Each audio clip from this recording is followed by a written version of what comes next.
ಮಾನ್ಯ ಅಧ್ಯಕ್ಷರೇ, ಬೆಂಗಳೂರು ಅಭಿವೃದ್ಧಿ ಪ್ರಾಧಿಕಾರದ ವತಿಯಿಂದ ಅನೇಕ ಬಡಾವಣೆಗಳು ರಚನೆಯಾಗಿದ್ದಾವೆ.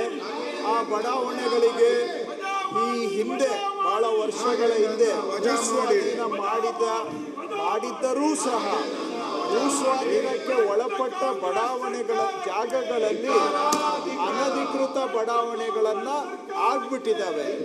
ಅವರನ್ನು ನಾವೀಗ ತೆರವು ಮಾಡಲಿಕ್ಕೆ ಆಗ್ತಾ ಇಲ್ಲ. ಆದರೆ ಅವರಿಗೆ ದಾಖಲೆಗಳು ಕೂಡ ಆಗ್ತಾ ಇಲ್ಲ. ಯಾಕೆಂದರೆ ಆ ಭೂಮಿ PDAಗೆ ಸೇರಿಬಿಟ್ಟಿದೆ. ಭೂಸ್ವಾಧೀನ ಆಗಿರೋದ್ರಿಂದ PDAಗೆ ಸೇರಿಬಿಟ್ಟಿದೆ. ಅವರಿಗೆ ಖಾತೆ ಆಗೋದಿಲ್ಲ, ಪೂರ್ಣ ದಾಖಲೆಗಳು ಸಿಗೋದಿಲ್ಲ. ಒಂದು ರೀತಿ ತ್ರಿಶಂಕು ಪರಿಸ್ಥಿತಿಯಲ್ಲಿ ಜೀವನ ನಡೆಸುವ ಬವಣೆಯನ್ನು ಅವರು ಅನುಭವಿಸ್ತಾ ಇದ್ದಾರೆ. ಅವರಿಗೆ ಒಂದು ರಿಲೀಫ್ ಕೊಡಬೇಕು, ಅವರಿಗೆ ಶಾಶ್ವತ ದಾಖಲೆ ಮಾಡಿಕೊಡ್ಬೇಕು. ಆ ಸ್ವತ್ತಿಗೆ ಬೇಕಾದಂಥ ಆಸ್ತಿಗೆ ಬೇಕಾದಂಥ ದಾಖಲೆಗಳನ್ನು ಅವರಿಗೆ ಒದಗಿಸಿಕೊಡಬೇಕು ಅಂತೇಳಿ ಈ ಹಿಂದೆ ತಿದ್ದುಪಡಿ ಮಾಡಿದ್ದೇವೆ, ಅವಕಾಶ ಕೊಟ್ಟಿದ್ದೇವೆ.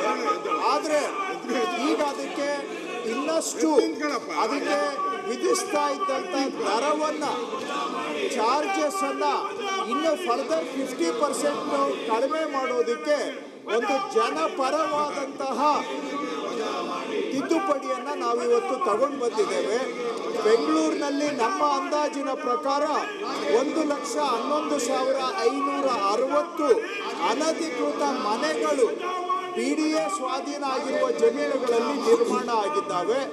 ಈ ಹಿಂದೆ 20-30 ಸೈಟ್ ಇದ್ದರೆ ಅದಕ್ಕೆ ಗೈಡೆನ್ಸ್ ವ್ಯಾಲ್ಯೂ ಅಲ್ಲಿ 10% ಚಾರ್ಜ್ ಮಾಡೋದಕ್ಕೆ ಅವಕಾಶ ಇತ್ತು. ಈ ವಿಧೇಯಕ ತಿದ್ದುಪಡಿ ಮುಖಾಂತರ ಅದನ್ನು 5%ಗೆ ಇಳಿಸ್ತಾ ಇದ್ದೇವೆ. ಹಾಗೆ 20-30 30-40 ಇದ್ದರೆ ಗೈಡೆನ್ಸ್ ವ್ಯಾಲ್ಯೂ 25% ಇದ್ದದನ್ನು 12.5%ಗೆ ಕಡಿತ ಮಾಡ್ತಾ ಇದ್ದೇವೆ. ಹಾಗೂ 30-40 40-60ಗೆ ಇದ್ದರೆ ಅದನ್ನು ಈ ಹಿಂದೆ ಗೈಡೆನ್ಸ್ ವ್ಯಾಲ್ಯೂ ಅಲ್ಲಿ 40% ಇತ್ತು, ಈಗ ಅದನ್ನು 20%ಗೆ ಕಡಿತ ಮಾಡ್ತಾ ಇದ್ದೇವೆ. ಹಾಗೂ 40-60 ಮತ್ತು 50-80 ಮಧ್ಯ ಇದ್ದರೆ ಈ ಹಿಂದೆ 50% ಆಫ್ ಗೈಡೆನ್ಸ್ ವ್ಯಾಲ್ಯೂ ಇದ್ದಿದ್ದನ್ನು ಈಗ 25% ಆಫ್ ದ ಗೈಡೆನ್ಸ್ ವ್ಯಾಲ್ಯೂ ಮಾಡಿ ಅವರಿಗೆ ಒಂದು ದೊಡ್ಡ ಪ್ರಮಾಣದಲ್ಲಿ ಪರಿಹಾರ ರಿಲೀಫನ್ನು ಕೊಟ್ಟು ಅದರ ಜೊತೆಗೆ ಅವರ ಆಸ್ತಿಗಳಿಗೆ ಶಾಶ್ವತ ದಾಖಲೆ ಆಗಿ ಸಂಪೂರ್ಣ ಮಾಲೀಕತ್ವದ ಹಕ್ಕು ಸಿಗುವ ಜನಪರವಾದಂಥ ತಿದ್ದುಪಡಿಯನ್ನು ತಗೊಂಡು ಬಂದಿದ್ದೇವೆ. ಅದರ ಜೊತೆಗೆ PDA ಕಮಿಷನರ್ಗೆ 5 ಕೋಟಿವರೆಗೆ ಏನೇ ಕಾಮಗಾರಿ ಇದ್ದರೂ ಅವರ ಹಂತದಲ್ಲೇ ಮಂಜೂರಾತಿ ಮಾಡಬಹುದು ಅನ್ನುವಂಥ ಒಂದು ಅಂಶವನ್ನು ಕೂಡ ಈ ಕಾನೂನಿನ ತಿದ್ದುಪಡಿ ಮುಖಾಂತರ ತಗೊಂಡು ಬಂದಿದ್ದೇವೆ.